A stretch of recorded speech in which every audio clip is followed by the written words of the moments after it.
नमस्कार मित्रों, तो कैसे हो आप। अगर आपने थोड़ी भी तैयारी करके आज का पेपर दिया हो तो आपका दिल बहुत ही खुश हुआ होगा, क्योंकि आज का पेपर एवरेज लेवल का था। तो उम्मीद करता हूँ आपके लिए भी अच्छा हुआ होगा।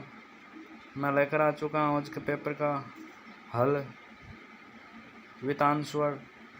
तो दोस्तों जुड़े रहिए और बीएसटीसी से जुड़े लेटेस्ट अपडेट और क्लासेज पाने के लिए हमारे यूट्यूब चैनल एनजे मोटिव को सब्सक्राइब कर बेल आइकन को प्रेस करें, ताकि आने वाले हर एक लेटेस्ट वीडियो का अपडेट आप तक नोटिफिकेशन के रूप में सबसे पहले आए।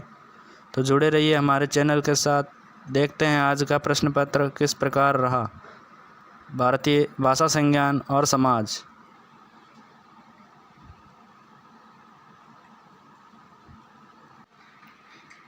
तो देखिए दोस्तों, भाषा संज्ञान और समाज पाठ्यचर्या का प्रश्न पत्र लेकर आ चुका हूं मैं। प्रश्न पत्र चौथा है आपके ये डीएलएड फर्स्ट ईयर 2021 का पेपर है। पूर्णांक 35, समय 2 घंटे। सामान्य से निर्देश दिए हैं, सभी प्रश्न करने हैं। 1 से 2 बहुविकल्पी प्रश्न हैं। प्रत्येक प्रश्न के उत्तर दी गई पुस्तिका उत्तर पुस्तिका में लिखना है। बड़े प्रश्नों में जो आंतरिक भाग है उनका प्रश्न पत्र का हल हमें सतत रूप से करना है। तो पहला प्रश्न हमें पूछा गया था कि भाषाई आधार पर आंध्र प्रदेश का गठन कब हुआ था। तो इसका उत्तर होगा आपके 1 अक्टूबर 1953, ऑप्शन ए करेक्ट आंसर। यह आंध्र प्रदेश हमारे भारत में पहला भाषाई आधार पर राज्य बना था। क्या दोस्तों, भाषाई आधार पर पहला राज्य बना था। नेक्स्ट क्वेश्चन की तरफ बढ़ते हैं। अब तक दूसरा क्वेश्चन है, अब तक संविधान की 8वीं अनुसूची में कुल कितनी भाषाएं शामिल की गई। तो इसका भी उत्तर होगा ऑप्शन से 22 भाषाएं। मूलतः संविधान में 14 भाषाएं शामिल थी, लेकिन फिर संविधान संशोधन करके समय समय पर मांग उठाने पर अन्य भाषाओं को शामिल करके अब तक कुल 22 भाषाओं को संविधान की 8वीं अनुसूची में शामिल कर लिया गया है। तो ये 2 प्रश्न अपने दोस्तों थे जो बहुविकल्पी प्रश्न थे, आधे आधे नंबर के थे। अगले प्रश्न की तरफ बढ़ते हैं। तो ज़रा देखिएगा, अब प्रश्न अपने अति लघुतरात्मक शुरू हो गए हैं, जो एक एक अंक के हैं। पहला है, भाषा और लिपि में प्राचीन कौन है। तो दोस्तों इसमें प्राचीन होगी भाषा, क्योंकि लिपि का आविष्कार भाषा को लिखित रूप देने के लिए हुई थी दोस्तों। तो इनमें प्राचीन कौन हो जाएगा, भाषा हो जाएगी। ये हो गया तीसरा उत्तर। चौथे में दोस्तों मेरे को डाउट है, फिर भी जो मेरे को पता है वो मैं बता देता हूँ आपको। 2001 की जनगणना रिपोर्ट के अनुसार भारत में कितनी मातृभाषाएं, वर्गीकृत भाषाएं व लिपियां हैं।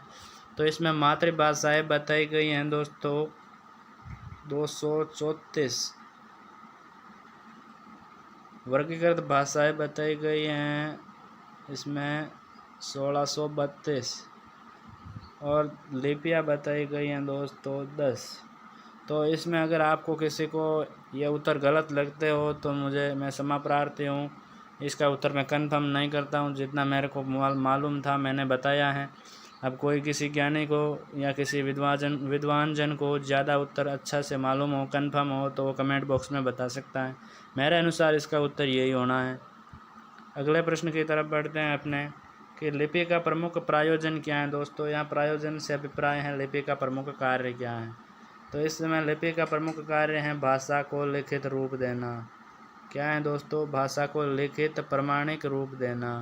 अगला प्रश्न है, वाक्य कब सार्थक संवाद कहलाता है। तो सार्थक तभी होगा वाक्य जब उनमें सभी शब्द सार्थक होंगे। तथा संवाद कब होता है, जब श्रोता और वक्ता दोनों के बीच संबंध हो, अर्थात श्रोता के द्वारा कही गई संपूर्ण बात को जिस ढंग से वह कहना चाहता है उसी ढंग तक वक्ता तक पहुंच जाती है, तब सार्थक संवाद हो जाता है।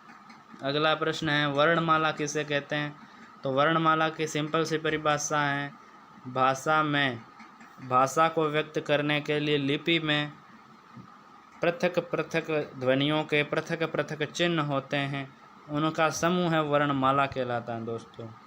भाषा में अर्थात लिपि में भाषा को व्यक्त करने के लिए लिपि में पृथक पृथक ध्वनियों के पृथक पृथक चिन्ह होते हैं, इन्हीं चिन्हों के समूह को वर्णमाला कहते हैं दोस्तों। इसका उत्तर इस प्रकार होगा। अगला प्रश्न है, 8वां, लिपि किसे सुरक्षित रखने का माध्यम है। तो इसमें आप लिख सकते हो, लिपि भाषा, विचारों, नियमों को सुरक्षित रखने का माध्यम है। तो ये आपके 6 क्वेश्चन हो गए, एक एक नंबर के तो यह 6 नंबर हो गए, और 1 नंबर के बहुविकल्पात्मक तो टोटल 7 नंबर अब तक हो चुके हैं। अगला प्रश्न है, भाषा और अस्मिता में अटूट संबंध है, इस कथन को स्पष्ट कीजिए। तो इस कथन में क्या है कि भाषा और अस्मिता में संबंध बताना है कि बोलने वाले व्यक्ति की भाषा के अंदर उसकी पहचान किस तरह से छुपी हुई होती है, ये बताना है। फिर मजदूर वर्ग और बुर्जुआ वर्ग के बारे में बताना है। जैसे उत्पादन की इकाइयों पर जिसका नियंत्रण होता है वो तो हो गया बुर्जुआ वर्ग, पूंजीपति वर्ग, और जो उत्पादन की इकाइयों में श्रमिक का काम करते हैं वो हो गया मजदूर वर्ग। मजदूर वर्ग को सर्वहारा वर्ग भी कहते हैं। इन दोनों में ही भाषा का प्रयोग होता है। मजदूर वर्ग तो शोषण से बचने के लिए, शोषण का विरोध करने के लिए भाषा का प्रयोग करता है, जबकि बुर्जुआ वर्ग शोषण को संभव बनाने में भाषा का प्रयोग करता है दोस्तों।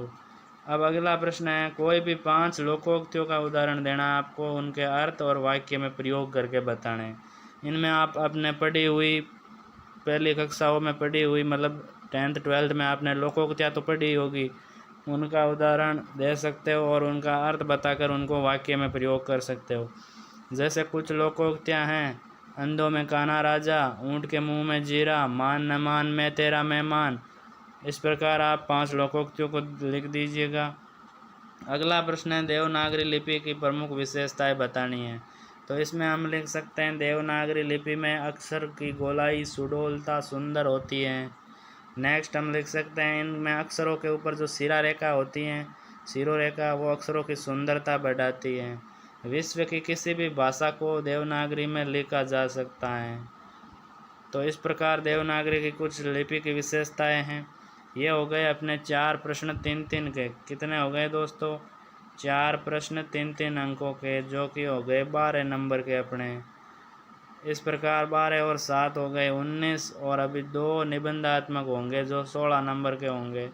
तो 16 और 19 जोड़कर आपके 35 का पेपर हो जाएगा। अब निबंधात्मक प्रश्नों की तरफ बढ़ते हैं। निबंधात्मक प्रश्नों में पहला ही प्रश्न पूछ लिया कि मौखिक अभिव्यक्ति के विकास हेतु आप कौन कौन सी गतिविधियां करवाएंगे, स्पष्ट कीजिए। तो इसमें हम मौखिक अभिव्यक्ति के लिए भाषण है, वाद विवाद है, कहानी गायन है, कविता गायन है, दौरान है, वाचन है आदि हम मीडिया के साधनों का प्रयोग करके भी मौखिक अभिव्यक्ति को कुशलता को बढ़ाने के लिए ऐसी गतिविधियां करवा सकते हैं। अब भाषा और वर्ग के संबंध की विवेचना पूछी गई है, तो आप इसमें भाषा का वर्ग अर्थात यहाँ पर मजदूर वर्ग और बुर्जुआ वर्ग के संदर्भ में लिखना है आपको। इनमें भाषा का क्या संबंध है? सर्वहारा वर्ग है, पूंजीपति वर्ग है, उत्पादन की इकाइयों पर नियंत्रण है, श्रमिक वर्ग है इत्यादि में। अगला प्रश्न क्या है दोस्तों कि वाक्य रचना में परिवर्तन होने के क्या क्या कारण हो सकते हैं। तो इसको भी आप अच्छे तरह से कर सकते थे। अदरवाइज आप इसके अथवा में जो है भाषा और जेंडर के बीच संबंध है उनको समझाना है आपको कि जेंडर की अवधारणा के बीच और भाषा के बीच क्या संबंध है, और समाज और व्याकरण ने जेंडर की भूमिका, जेंडर को बनाने में किस प्रकार प्रभावी भूमिका निभाई है, उदाहरण सहित बता दीजिएगा। तो दोस्तों मुझे तो आज आपका पेपर बहुत ही आसान लगा। आपको कैसा लगा बताइएगा ज़रूर, और बताइए कि आप कितने एक नंबर ला पा रहे हो। आगे के पेपर्स के लिए हमारे यूट्यूब चैनल एनजे मोटिव को सब्सक्राइब कर ले। वहाँ पर हम आपको अच्छा कंटेंट उपलब्ध कराएंगे और पेपर होते ही आपको आंसर सहित बताने का प्रयास करेंगे। तो दोस्तों इसी प्रकार हमारे यूट्यूब चैनल को सपोर्ट और आप अपना प्यार देते रहिएगा।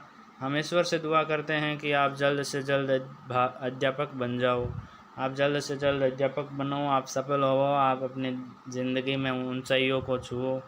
तो वीडियो देखने के लिए धन्यवाद, और अपने दोस्तों के पास भी ऐसे वीडियो को पहुंचाएं। जय हिंद, जय भारत।